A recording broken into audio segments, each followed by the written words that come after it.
It's 8:30. Good morning. I'm Ian Crouch with Hunter News. The family of an 11-year-old girl who was abducted and raped at Adamstown Heights last year have been spared a potentially long and drawn-out trial.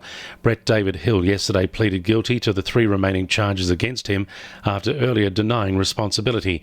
The 49-year-old has now pleaded guilty to a total of 9 charges and will be sentenced next month. Fire crews are bracing for warm and windy conditions in the Hunter.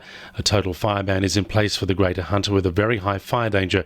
Rural Fire Service Deputy Commissioner Rob Rogers says conditions are expected to be dry despite recent rain across the region. Temperatures increasing and obviously we had a little bit of rain, but that rain has now been pretty well soaked into the ground because of the drought and how dry it is. And what we're expecting is that winds will then go between 40 and 70 kilometres an hour. That obviously is quite a drying wind. The National Disability Insurance Agency has apologised to a Raymond Terrace family over a major funding discrepancy for disabled twin boys with the same condition. The Telegraph reports Jordan and Logan Weir suffer from the same genetic condition which requires constant care and support. However, while Logan was granted $125,000 in funding, Jordan had his cut to just $30,000. Jordan not only shares the same condition with his brother, he also has an intellectual disability.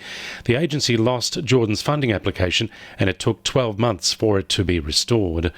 It seems some cyclists are ignoring the newly imposed ban along the mixed running section of the Newcastle Light Rail Line. The Herald reports seeing a mishmash of cycling activity along the 340-metre section of Scott Street yesterday on the first full day of the ban. Some cyclists continued to ride on the road, while others opted for the footpath or walked their bikes across the road. Only 2 signs have been installed at either end of the prohibited section, but no warning signs have been erected to alert cyclists to the new rules. A heritage-listed building in Newcastle CBD will be converted into apartments following council approval. The municipal building on the corner of Hunter and Market Streets will be turned into 28 units. Another 2 levels will also be added to the top of the building. The project includes ground floor shops and a rooftop terrace. More than 5,000 Year 12 students in the Hunter are preparing to sit the first of their HSC exams today. Students will sit the first English paper this morning, while primary industries and Japanese exams will be held this afternoon. The exams conclude with physics, design and technology and textiles on November 11. 2NURFM Sport.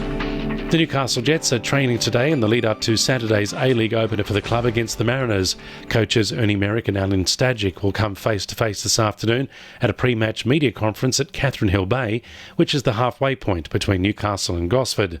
Knights fullback Kalen Ponga insists he's not the only man to watch tomorrow when Australia takes on New Zealand in the first game of the NRL Nines tournament.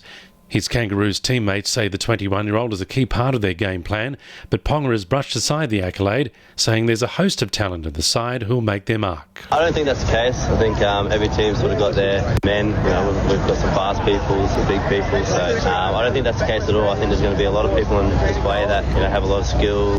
And reigning Newcastle Cricketer of the Year Nathan Price is in doubt for several upcoming matches after being put on report for dissent. Price was cited by umpire Kim Norris for an on-field incident during last Sunday's T20 Regional Bash opener between the Newcastle Blasters and the Lake Mac Attack at Waratah Oval.